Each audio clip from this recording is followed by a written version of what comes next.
Hello বন্ধুরা, সবাই কেমন আছো? আশা করি সবাই ভালো থাকবেন। আমি যে কয়েকটা কথা বলবো, একটা কথা বলবো, হয়তো অনেকে শুনে ভালো লাগবে আর অনেকে শুনলে খারাপও লাগবে।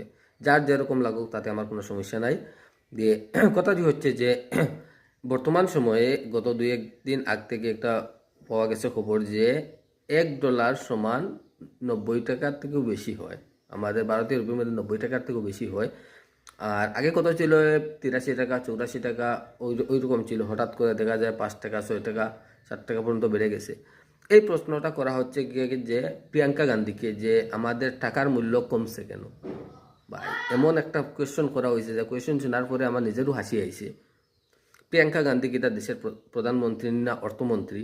যে উনাকে গিয়ে কোয়েশ্চন করা, যে দেশ প্রধানমন্ত্রী আছে নরেন্দ্র মোদী, এরপরে যে অর্থমন্ত্রী আছে, যারা আছেন ওদেরকে জিজ্ঞেস, সরকার পক্ষকে জিজ্ঞেস করো, কোয়েশ্চন করো যে আমাদের টাকার মূল্য অত বেশি কমছে কেন?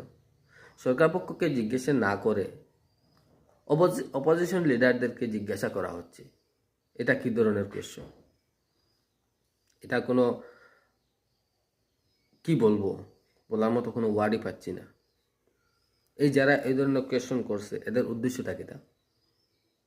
সত্যি যদি মানুষদেরকে, আমাদের ভারতীয় জনগণকে যদি জানানোর দরকারই হয়, তাহলে হয় দেশের প্রধানমন্ত্রীকে প্রশ্ন করো, না হলে দেশের অর্থমন্ত্রীকে প্রশ্ন করো, না হলে যারা সরকার পক্ষ আছে ওদেরকে প্রশ্ন করো যে আমাদের এই দেশের কি অবস্থা, টাকার অবস্থা এরকম কেন?